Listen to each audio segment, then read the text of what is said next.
विलियन में क्या था, विलियन में उसके मोलर्स के समानुपाती था।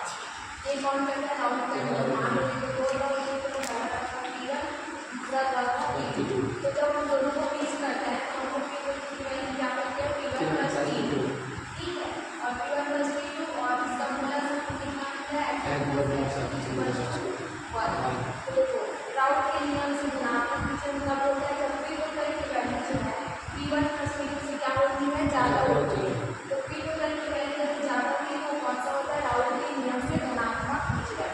मतलब हमको क्या राउट के नियम में जितना वास्तविक दाब हमको मिलना चाहिए उससे ज़्यादा हमको दाब अधिक प्राप्त होता है। तो यहाँ पे एक उदाहरण देते हैं, मान लीजिए दाब, ये कौन है, ये कहाँ पे है, घर।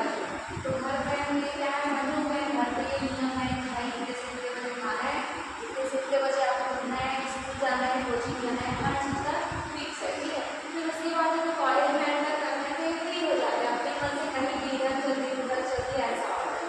तो ऐसे ही यहाँ पे एक और ऐसे कौन कर देते हैं, एक बार क्या होता है, CH3 है यहाँ पे ऑक्सीजन बहुत ही अधिक धनात्मक है, इसलिए इसके ऊपर पार्शियली निगेटिव चार्ज, और हाइड्रोजन जो है इसके कंपेयर में कम धनात्मक है, इसलिए इसके ऊपर क्या रहता है, पॉजिटिव चार्ज। इसी तरह से यहाँ पर भी ऑक्सीजन पे क्या रहता है, पार्शियली निगेटिव चार्ज, और हाइड्रोजन पे क्या रहता है, पार्शियली पॉजिटिव चार्ज। तो ये ऑक्सीजन का निगेटिव चार्ज इस पॉजिटिव चार्ज के साथ बॉन्ड बनाता है, और ये प्लस पॉजिटिव चार्ज इस ऑक्सीजन के निगेटिव चार्ज के साथ क्या करता है, बॉन्ड बना लेता है। तो यहाँ पे ये दोनों क्या है, बाउंड है, एक दूसरे से बंद है। इसी तरह से यहाँ पे भी H2O में क्या होता है, कार्बन के ऊपर पार्शियली पॉजिटिव चार्ज, ऑक्सीजन के ऊपर निगेटिव चार्ज। तो जो पॉजिटिव चार्ज वाला है वो निगेटिव चार्ज वाले के साथ बंधा रहता है, मतलब ये एक दूसरे के साथ बंधे रहते हैं। लेकिन जब क्या होता है, ये दोनों क्या होता है, मिक्स हो जाता है, मतलब एक कोवाल के बीच में क्या होता है, एसिड बना करता है, और एसीटोन के बीच में क्या रहता है, एक कोवाल आता है। तो फिर इससे क्या होता है, इनके बीच का जो बंध है वो टूट गया। तो जब इनके बीच का बंध टूट जाता है तो ये क्या हो जाता है, फ्री हो जाता है, और ये फ्री हो जाने से ये क्या होता है, यहाँ से टूट जाएंगे। तो हमको क्या देखने को मिलेगा, राउट के नियम से अधिक वास्तव हमको देखने को मिलेगा। तो देखने को मिलेगा क्योंकि इनके बीच का जो बंध था क्या हो गया, टूट गया। तो इसलिए हमको क्या देखने को मिलेगा, अधिक दाब देखने को मिलेगा। तो आपको राउट के नियम से जो P2 की वैल्यू करती है, P2 की वैल्यू दाब की वैल्यू, इससे हमको ज़्यादा दाब मिलता है क्योंकि यहाँ पे जो बंध है वो क्या हो गया, टूट गया। तो राउट के नियम में क्या करता है, धीरे धीरे आकर्षण और विराट आकर्षण, विलेट आकर्षण बल के बराबर होता है। लेकिन जब धनात्मक विचलन होता है तो बल के टूट जाने के कारण यहाँ पे क्या होता है, विलेट आकर्षण बल जो है इनकी तुलना में कम होता है, इसलिए हमको दाब जो है वो अधिक प्राप्त होता है। तो राउट के नियम में क्या रहता है, ग्राफ रहता है ऐसे, यहाँ पे हमारा एक ग्राफ है, यहाँ पे देखना x1 की वैल्यू हमको क्या मिलती है, 0, और x2 की वैल्यू क्या रहती है, 1, और इधर क्या रहता है, x1 की वैल्यू क्या रहती है, 1, और x2 की वैल्यू क्या रहती है, 0। तो हमने राउट के नियम में ये पढ़ा है कि जो x की वैल्यू रहती है वो x1 प्लस x2 है, ठीक है, सॉरी x1 प्लस x2, मतलब विलियन के दो क्रम है x1 प्लस x2, तो उनका मोलर्स विले और विलायक के विलियन में उनका मोलर्स कितने के बराबर होगा, 1। तो जब x1 0 है तो सिर्फ x2 का मोलर्स मिलेगा, तो हम यहाँ पे क्या लिखेंगे, P2 नॉट, ठीक है। और जब यहाँ पे x1 1 है और x2 क्या 0 है तो हमको केवल x1 की वैल्यू मिलेगी, मतलब यहाँ पे क्या रहता है, P1 नॉट, ठीक है। तो यहाँ पे देखो x1 की वैल्यू जो है वो 0 से 1 की तरफ जा रही है, इसका मतलब क्या है, इसकी वैल्यू बढ़ रही है वैसे, और x2 जो है यहाँ पे 1 से 0 की तरफ जा रहा है, इसलिए इसकी वैल्यू क्या हो रही है, घट रही है। यहाँ पे हमारा रहता है P2। लेकिन धनात्मक विचलन में क्या हो रहा है, हमको अधिक दाब देखने को मिला, इसलिए यहाँ पे क्या होगा, ये दोनों क्या है, अधिक, मतलब यहाँ का जो बल है वो अधिक बल होता है, तो इसका ग्राफ ऐसे बना करके ऐसे ऊपर देगा, ठीक है, ये ऐसे, और इसका ग्राफ ऐसे होगा, ये ऐसे ऊपर देगा, और ये वाला भी जो P2 की वैल्यू हमको ज़्यादा मिलेगी, आवश्यकता करेगी, यहाँ पे क्या होगा, ग्राफ जाएगी ऐसे करेगा, हमारा राउट के नियम से धनात्मक विचलन। फिर उसके बाद हम यहाँ पे देखते हैं, ये वाला है राउट के नियम से धनात्मक विचलन। जब P2 की वैल्यू जो है P1 और P2 से क्या होती है, कम होती है, तो हमको कौन सा देखने को मिलता है, राउट के नियम से ऋणात्मक विचलन, ऋणात्मक विचलन।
P2 नॉट H2, तो ये हो गया P2,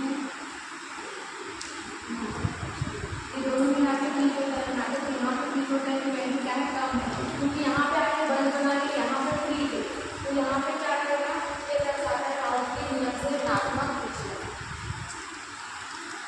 जब हम राउट के नियम से ऋणात्मक विचलन वाला ग्राफ देखेंगे तो ऐसा है, सबसे पहले राउट का नियम क्या रहता है कि x1 की वैल्यू 0 रहती है और यहाँ पे x1 की वैल्यू क्या रहती है 1।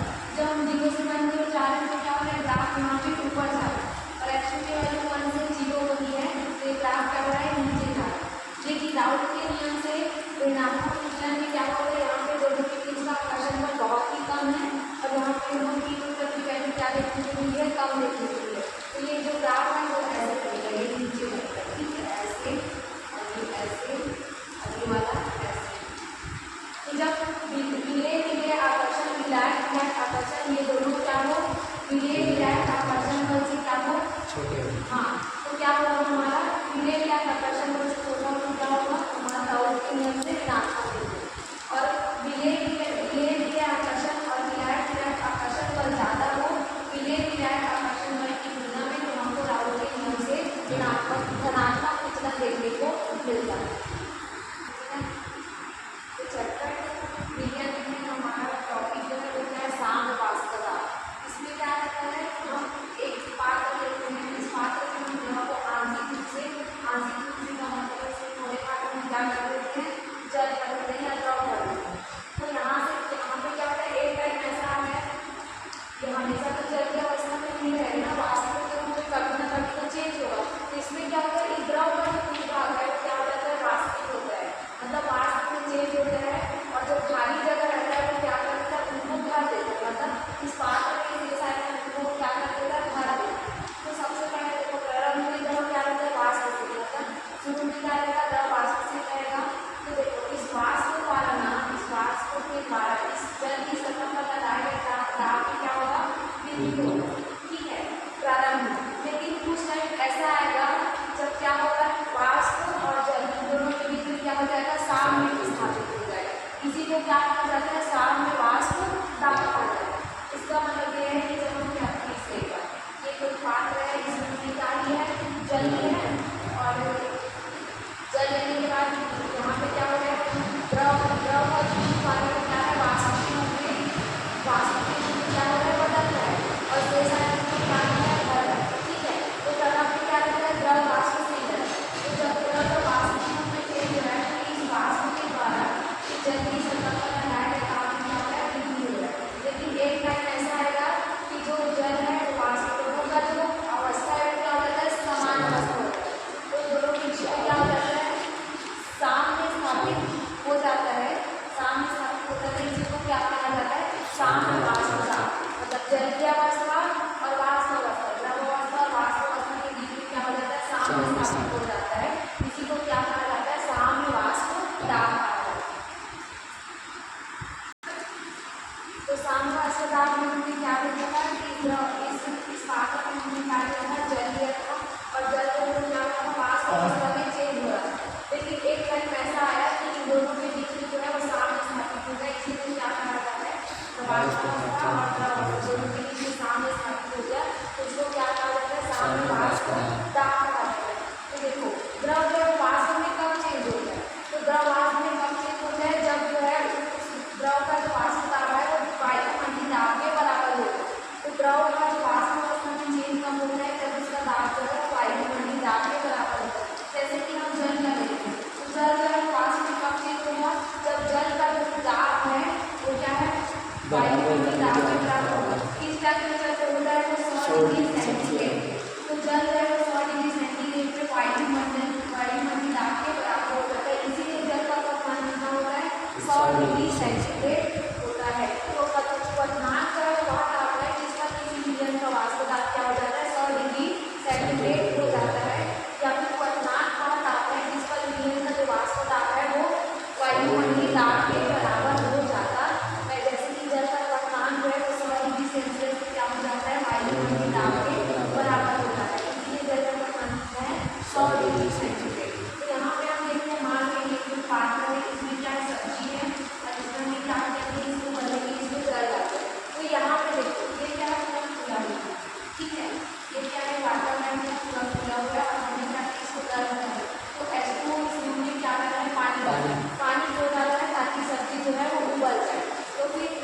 सब्जी कब उगना चालू होगा, इसमें जल भी है, तो जल कब उगना चालू होगा यहाँ पे, जब इसका जो तापमान है उस वायुमंडलीय ताप के बराबर हो जाएगा तब।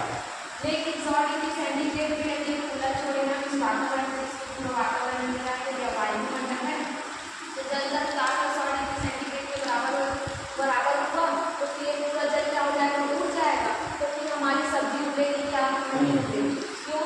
क्योंकि जो ताप है उससे क्या है, जो जल है क्या है, भाप में उड़ जा रहा है, भाप में परिवर्तन होगा। इसीलिए आपने देखा होगा कि प्रेशर कुकर का यूज किया जाता है। प्रेशर कुकर में क्या होता है, प्रेशर होता है, ठीक है।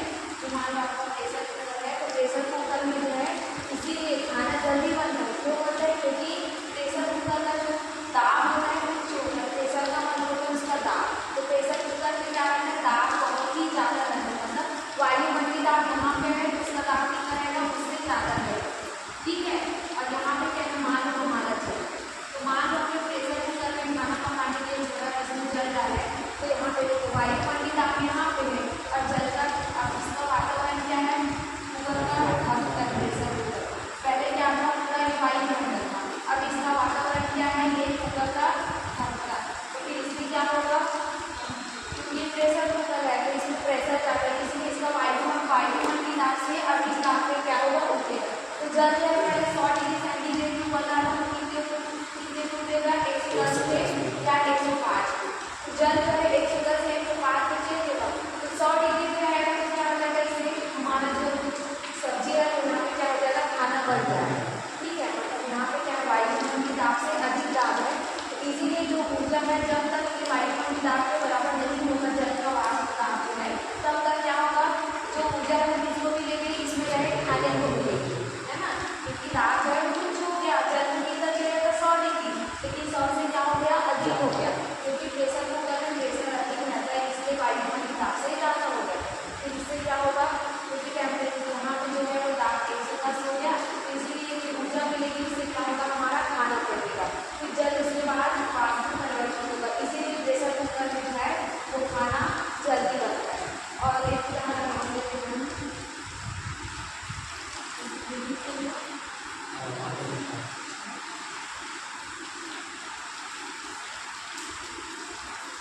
हमारे है पहाड़, और यहाँ पे तो जब हम यहाँ पे खाना बनाएंगे तब की बात है, और यहाँ पे खाना बनाएंगे तब की बात है। तो जब हम यहाँ खाना बनाएंगे तो यहाँ पे क्या है, पूरा वातावरण है, और यहाँ पे क्या है, जल, तो हमारा जल जो है वो इस बीच में लेकर क्या होगा, बराबर हो जाएगा, ठीक है, ये शॉर्ट है। लेकिन जब हम ऊपर चढ़ेंगे यहाँ से, तो इसका दाब जो है वो कम हो जाएगा, क्योंकि हम वायुमंडल के थोड़ा सा ऊपर आएगा, तो क्या हो जाएगा, थोड़ा कम हो जाएगा, ठीक है। यहाँ पे आ जाए तो मान लीजिए क्या होगा, 95, क्योंकि अब ये पहले 100 पे जो है वो जल वाष्पीय रूप में चेंज करता, 95 भी वाष्पीय रूप में चेंज हो जाएगा। क्यों? क्योंकि हम जो है वायुमंडलीय दाब से थोड़ा सा ऊपर आ गए, क्योंकि हमारा खाना जो है पूरा वाष्प, यहाँ पे जल जो है 95 डिग्री सेंटीग्रेड पे क्या होगा, वाष्प अवस्था में चेंज हो जाएगा, क्योंकि हमारा खाना पकेगा क्या नहीं। इसीलिए जो है वो पहाड़ियों के ऊपर जो है खाना बनाना बहुत मुश्किल होता है, क्योंकि खाना पकता नहीं है। क्यों? क्योंकि यहाँ पे 95 डिग्री सेंटीग्रेड पे क्या हो जाता है, हमारा जल जो है वाष्प में उड़ जाता है, इससे हमारा खाना नहीं पकता, ठीक है। इसीलिए जो है पर्वत या फिर पहाड़ की ऊंचाई में जो लोग रहते हैं उनको खाना बनाने की क्या होती है, मुश्किल होती है। ओके, तो चैप्टर 2 हमारे एक मिशन है, इसी को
उबलते हैं इसी को क्या कहा जाता है, स्थिर क्वाटी मिश्रण या एजियोट्रॉप। ऐसा क्यों होता है? ऐसा इसलिए होता है क्योंकि द्रव व वाष्प अवस्था में जो है संघटन क्या होता है, समान होता है। द्रव अवस्था में और वाष्प अवस्था में इन दोनों का जो संघटन रहेगा वो क्या रहेगा, एक समान रहेगा। एक बार फिर से देख लेते हैं। ये क्या है हमारा जल और ये क्या है एल्कोहल। इसका तापमान कितना है 68 डिग्री सेंटीग्रेड और इसका कितना है 100 डिग्री सेंटीग्रेड।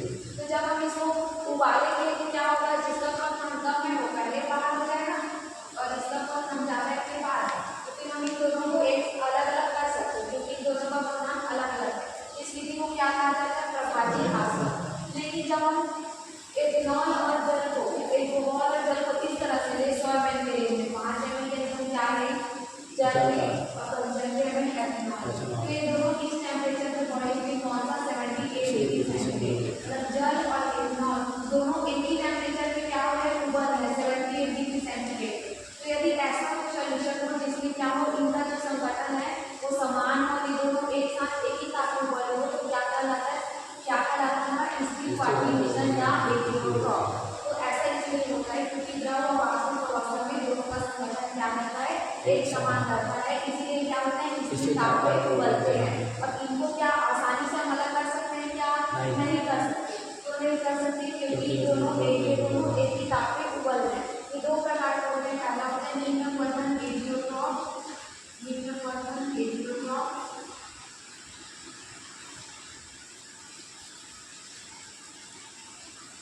और दूसरा होता है